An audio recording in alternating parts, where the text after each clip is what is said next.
Hello students, welcome back to another video. अगर आप लोग BS 6 सेमेस्टर में हैं और पॉलिटिकल साइंस पढ़ रहे हैं तो इसके paper number 1 and paper number 2 दोनों की क्लासेस हम स्टार्ट कर चुके हैं। और आज की वीडियो में हम BS 6 सेमेस्टर के पॉलिटिकल साइंस का जो पेपर नंबर 1 है, इंडियन पॉलिटिकल थॉट, उसका यूनिट नंबर 2 पढ़ने वाले हैं, जिसमें आपको मध्यकालीन विचारक पढ़ना है बर्नी और अबू फजल के बारे में। यानी कि बर्नी के विचार आपको पढ़ने हैं और अबुल फजल के विचार आप लोगों को यूनिट नंबर 2 के अंदर पढ़ने हैं। और ये दोनों ही मध्य भारत के बहुत प्रमुख विचारक रहे। तो आज की वीडियो में हम बर्नी के बारे में पूरा डिटेल में पढ़ने वाले हैं और पार्ट 2 की वीडियो में हम अबुल फजल के बारे में पढ़ेंगे। तो बर्नी के विचार को आज पूरा डिटेल में जानने वाले हैं। जिस तरीके से एग्जाम में क्वेश्चंस आएंगे उस तरीके से मैं आपको पूरा यहाँ पर पढ़ाने वाली हूँ। अगर आपका ऑब्जेक्टिव टाइप पेपर होता है तो भी आपके लिए वीडियो इम्पोर्टेंट होगी, और आपका अगर रिटर्न पेपर होता है तो भी आपके लिए वीडियो इम्पोर्टेंट होगी। यूनिट नंबर 1 पर ऑलरेडी हमने वीडियोस अपलोड कर दी है, तो आप देख कर पढ़ लीजिएगा, जिसमें हमने आपको मनु के बारे में, कौटिल्य के बारे में या अगानासूत्र और जैन परंपराएं पढ़नी थी, सब कुछ हम डिस्कस कर चुके हैं, पढ़ चुके हैं। चलिए पढ़ना शुरू करते हैं बर्नी के बारे में। देखिए, बर्नी का पूरा नाम जियाउद्दीन बर्नी था और इनका जन्म 1286 ईस्वी में हुआ था और इनकी मृत्यु 1359 ईस्वी में हुई थी। जियाउद्दीन बर्नी का जो जन्म हुआ वो गयासुद्दीन बलबन के शासनकाल में हुआ। गयासुद्दीन बलबन जो थे गुलाम वंश के शासक थे। 1266 से लेकर के 1287 तक गयासुद्दीन बलबन का शासन काल रहा और इन्हीं के शासनकाल के दौरान जियाउद्दीन बर्नी का जन्म हुआ था। जियाउद्दीन बर्नी के पिता का नाम था मुईदुल मुल्क, जो खिलजी वंश के उच्च प्रशासनिक अधिकारी थे। देखिए, जो जियाउद्दीन बर्नी थे, इनका जन्म एक मुस्लिम कुलीन परिवार में हुआ था। उनका परिवार जो था दिल्ली सल्तनत के प्रशासन से जुड़ा हुआ था। इनके चाचा और जो रिश्तेदार थे वो दिल्ली सल्तनत काल में अलग अलग शासकों के दौर में उच्च सरकारी पदों पर कार्य कर रहे थे। इसी कारण बचपन से ही उन्हें शाही दरबार और राजनीति का वातावरण मिला था। बर्नी की जो प्रारंभिक शिक्षा थी वो दिल्ली में ही प्राप्त हुई। उन्होंने कुरान, हदीस, इस्लामी कानून तथा फारसी साहित्य का अध्ययन किया। और जियाउद्दीन बर्नी जो थे वो विद्वानों और उलेमा की संगति में रहते थे। उनकी शिक्षा का जो मुख्य आधार था वो धार्मिक ज्ञान था, जिसका प्रभाव आगे चलकर उनके राजनीतिक विचारों में स्पष्ट रूप से दिखाई देता है, क्योंकि इन्होंने जितने भी अपने विचार दिए वो धार्मिक रूप से दिए हैं, जिनके बारे में हम पूरा डिटेल में इस वीडियो में पढ़ने वाले हैं। जियाउद्दीन बर्नी जो थे मोहम्मद बिन तुगलक के शासनकाल में 17 साल तक तुगलक के दरबारी और विश्वास पात्र और उनके करीबी दोस्त रहे तथा अनेक राजनीतिक एवं प्रशासनिक पदों पर इन्होंने कार्य भी किया। देखिए, जियाउद्दीन बर्नी जो थे मोहम्मद बिन तुगलक के शासनकाल में 17 वर्षों तक तो कार्य करते रहे, लेकिन गयासुद्दीन बलबन के दौर से लेकर के फिरोज शाह तुगलक तक के बीच में जितने भी शासक आए, उन सभी शासकों के शासनकाल को जियाउद्दीन बर्नी ने देखा था और सभी के शासन का प्रभाव इनके ऊपर पड़ा था। जियाउद्दीन बर्नी जो थे एक बहुत ही प्रसिद्ध इतिहासकार और राजनीतिक विचारक रहे।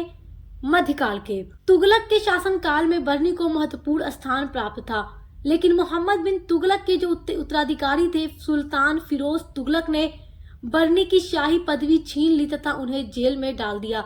यानी कि मोहम्मद बिन तुगलक के शासनकाल में तो ये बहुत अच्छे से कार्य करते रहे, लगभग 17 सालों तक ये कार्य करते रहे, लेकिन मोहम्मद बिन तुगलक के जो उत्तराधिकारी थे, जिनका नाम था सुल्तान फिरोज तुगलक, उन्होंने जियाउद्दीन बर्नी की जो शाही उपाधि थी उसको छीन लिया, शाही पद को छीन लिया और बर्नी को जेल में डाल दिया। जब सुल्तान फिरोज तुगलक ने बर्नी की शाही पदवी छीनकर जेल में डाल दिया, तो उसके कई सालों बाद जब उनको जेल से बाहर निकाला गया तो ये इनकी जो संपत्ति थी, इनके जो पद से सब कुछ छीन लिए गए थे, शाही स्थिति इनकी खत्म हो गई थी। इसकी वजह से इन्हें अत्यधिक कष्ट और गरीबी का सामना करना पड़ा और बाद में 73 वर्ष की आयु में दिल्ली में इनकी मृत्यु हो गई। मध्य युग के ये महान इतिहासकार और राजनीतिक चिंतन, जब इनकी मृत्यु हुई तो इनके पास कफन तक के पैसे भी नहीं थे, क्योंकि इनके पद को छीन लेने के बाद ये अत्यंत गरीबी झेल रहे थे। देखिए, जो जियाउद्दीन बर्नी थे उनके घनिष्ठ मित्र का नाम अगर हम बात करें तो अमीर खुसरो जो थे वो जियाउद्दीन बर्नी के काफी गहरे यानी घनिष्ठ दोस्त थे। और जियाउद्दीन बर्नी जो थे वो शेख निजामुद्दीन औलिया के भक्त यानी शिष्य थे।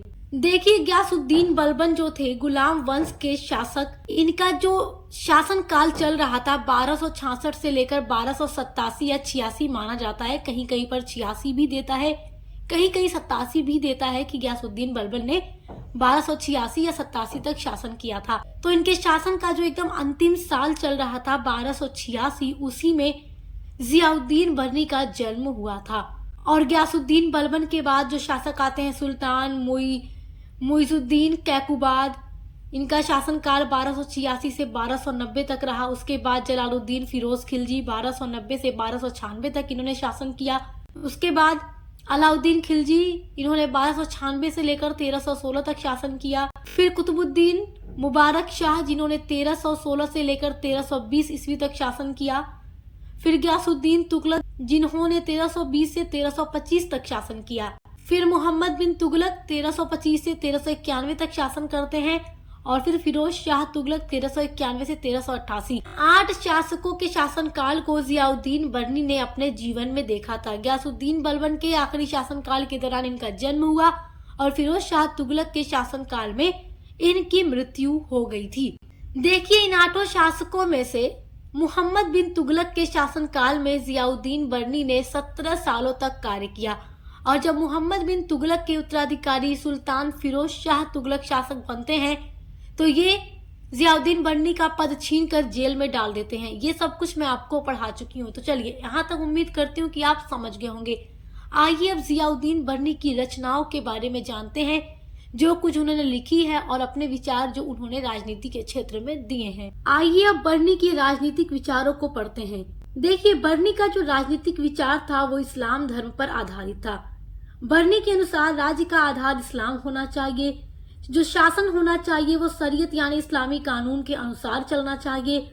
और बर्नी जो थे वो सुल्तान को ईश्वर का प्रतिनिधि मानते थे, इसीलिए उनके विचार धार्मिक आधार पर टिके हुए थे।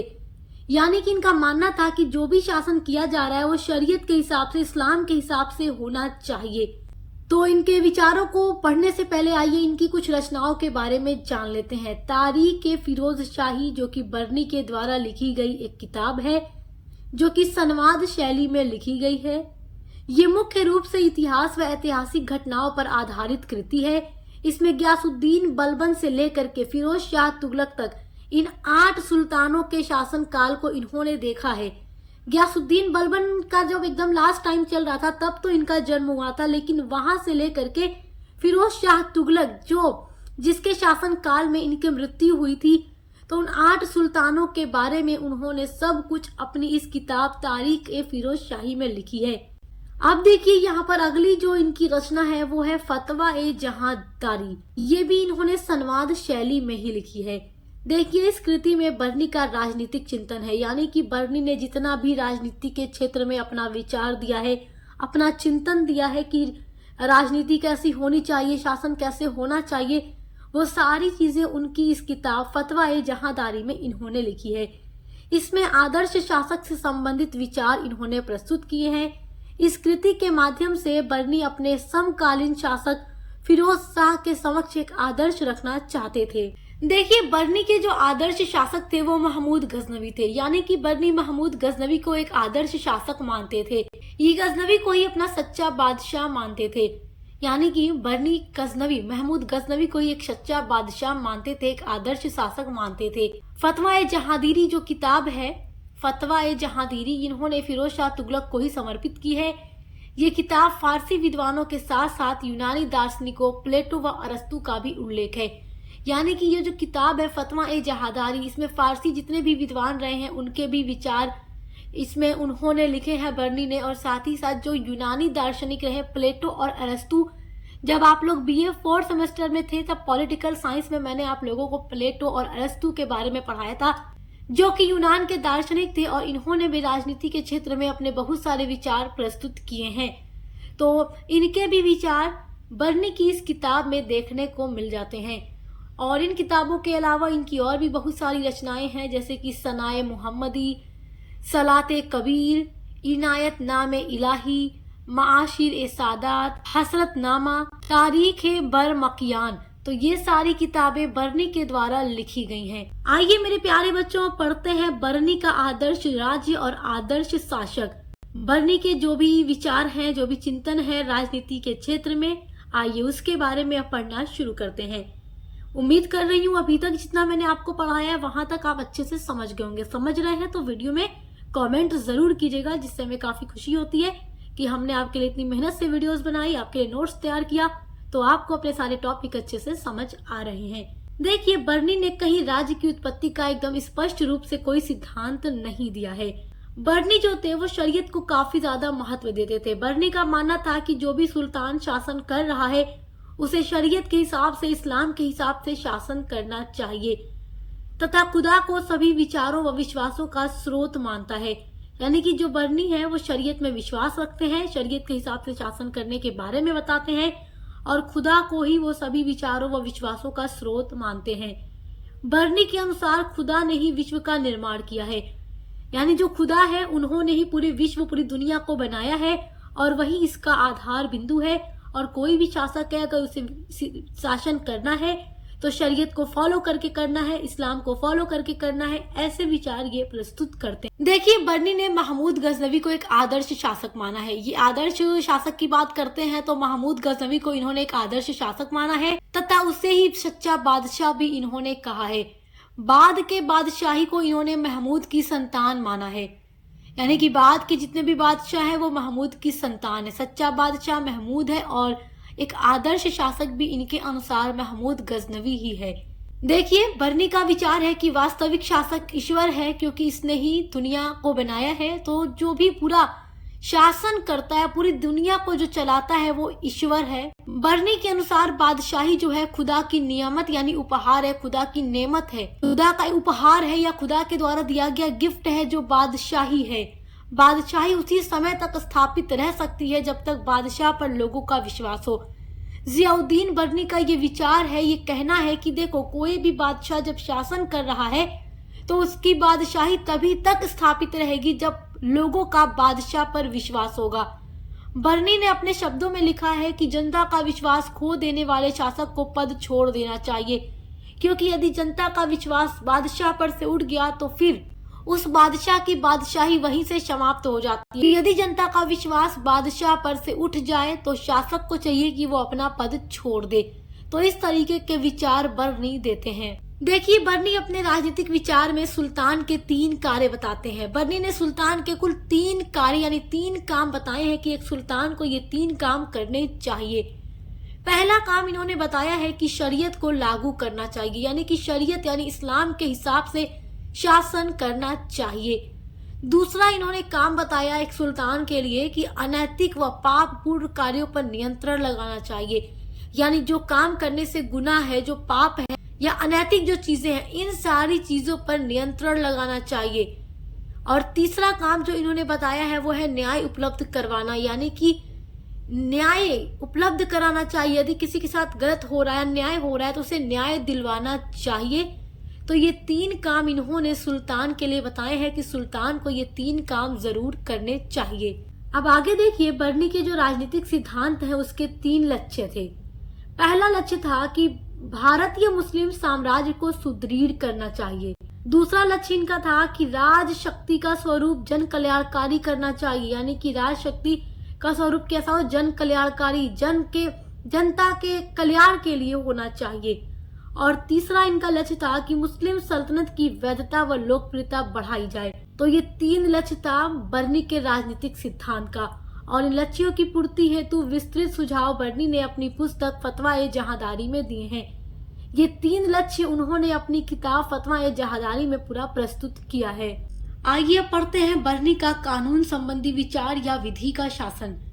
देखिए, बर्नी ने कानूनों को 2 रूप में विभाजित किया है, यानी कि इन्होंने कानून संबंधी विचार जो दिए हैं इसमें कानून को 2 रूप में बांट दिया है। पहला रूप है शरीयत और दूसरा है जवाबित। तो शरीयत का मतलब क्या है कि पैगंबर मोहम्मद साहब की शिक्षा और आचरण के आधार पर होना चाहिए, यानी कि जो पैगंबर मोहम्मद हैं उन्होंने जैसा जीवन जिया है और इस्लाम धर्म के अंदर जिस तरीके से जीवन जीने के बारे में बताया गया है, एक शासक को चाहिए, एक सुल्तान को चाहिए कि वो उस हिसाब से, शरीयत के हिसाब से शासन करे। शरीयत के खिलाफ उसे शासन नहीं करना होता है, इस तरीके से उन्होंने बताया है। और जवाबीत कानून क्या होता है, जो सुल्तान के द्वारा बनाया गया कानून होता है। लेकिन जवाबीत कानून को बनाने के भी इन्होंने कुछ रूल बताए हैं, कुछ नियम बताए हैं जिनको फॉलो करके ही एक सुल्तान कानून बना सकता है। देखो, पहला तो शरीयत हो गया, यानी कि मोहम्मद साहब ने जैसा जीवन गुजारा है, इस्लाम धर्म में जिस तरीके से जीवन गुजारने की बात कही गई है, जैसे कानून है, इन सबको फॉलो करना है। जैसे कि क्या होता है, इस्लामिक जो सामाजिक, राजनीतिक, धार्मिक और आर्थिक जीवन है, जिस तरीके से इस्लाम धर्म में जीने के लिए बताया गया है, बिल्कुल उस हिसाब से शासन होना चाहिए, ये कहना है बरनी का। और दूसरा कानून होता है जवाबित कानून, जो सुल्तान के द्वारा बनाया गया होता है। तो जवाबित का निर्माण करते समय एक सुल्तान को कई सारी बातों का ध्यान रखना चाहिए। सबसे पहली बात ये होती है कि यह शरीयत के विरोध में नहीं होना चाहिए। यदि कोई सुल्तान कोई नीति बना रहा है, कोई कानून बना रहा है, तो उसे ये ध्यान में रखना होगा कि जो कानून वो बना रहा है वो शरीयत के खिलाफ नहीं होना चाहिए। यदि वो कानून शरीयत के खिलाफ है तो बरनी ने ऐसे कानून को एक अच्छा कानून नहीं कहा है।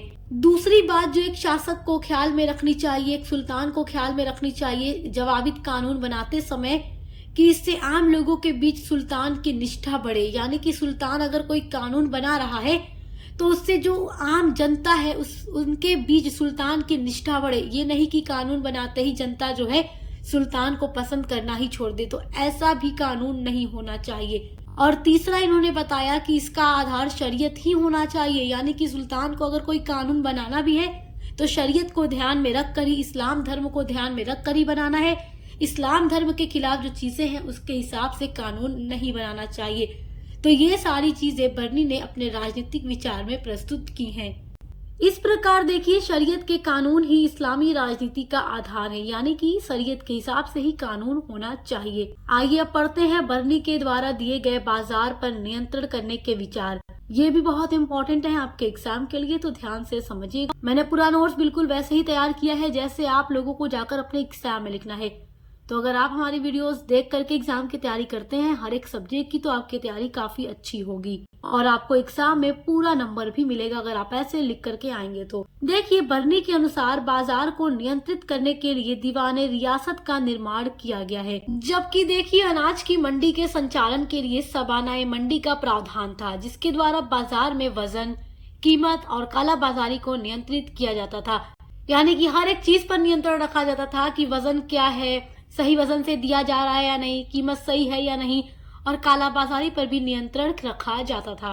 और देखिए, प्राकृतिक आपदा अथवा अन्य समस्याओं के दौरान करों की माफी भी की जाती थी। यानी कि अगर कोई प्राकृतिक आपदा आ गई या कोई समस्या उत्पन्न हो गई तो उस दौरान क्या किया जाता था कि करों की माफी की जाती थी। तो इनका जो विचार है वो यही कहता है कि जब कोई आपदा आ जाए जिससे इंसानों का नुकसान हो जाए, जो किसान है या जो भी चीजें उनका अगर नुकसान हो जाए, तो वो कहाँ से टैक्स भरेंगे, वो कहाँ से कर देंगे।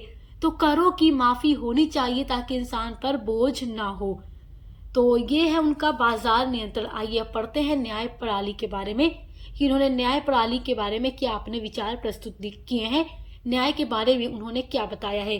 देखिए, बरनी के अनुसार न्यायालयों को सिविल और आपराधिक क्षेत्र में विभाजित किया गया था और न्यायाधीशों की जो नियुक्ति की जाती थी वो सुल्तान खुद ही किया करते थे, जो स्वयं अपील का सर्वोच्च न्यायालय था। यानी कि सबसे सर्वोच्च कौन होता था, सुल्तान खुद ही होता था। देखिए, जो मुख्य न्यायाधीश होते थे उनको काजी उल कुज्जत कहा जाता था, जबकि जो प्रांतीय न्यायाधीश होते थे उनको सदर उल मुल्क कहा जाता था। देखिए, धार्मिक मामलों को हल करते समय सुल्तान जो होते थे वो मुफ्ती और सदर उल मुल्क की सहायता लेते थे, जबकि जितने भी आर्थिक और भौतिक मामले होते थे यदि उनको हल करना होता था तो उस समय जो सुल्तान होते थे वो काजी उल कुज्जत की सहायता से फैसले लिया करते थे।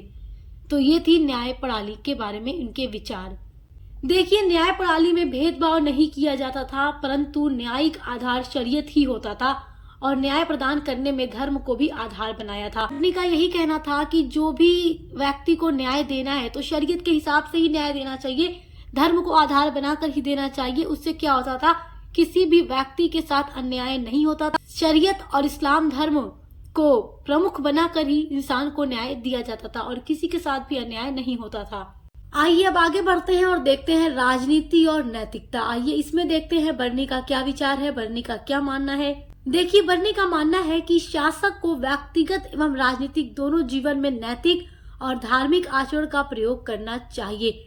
यानी कि बरनी का कहना है कि जो शासक होते हैं उनको अपने व्यक्तिगत जीवन में भी और राजनीतिक जीवन में भी नैतिक और धार्मिक आचरण का प्रयोग करना चाहिए। परंतु आवश्यकता पड़ने पर उसे नैतिक और धार्मिक साधनों का परित्याग भी कर देना चाहिए, जिससे राज्य की सुरक्षा संभव हो सके।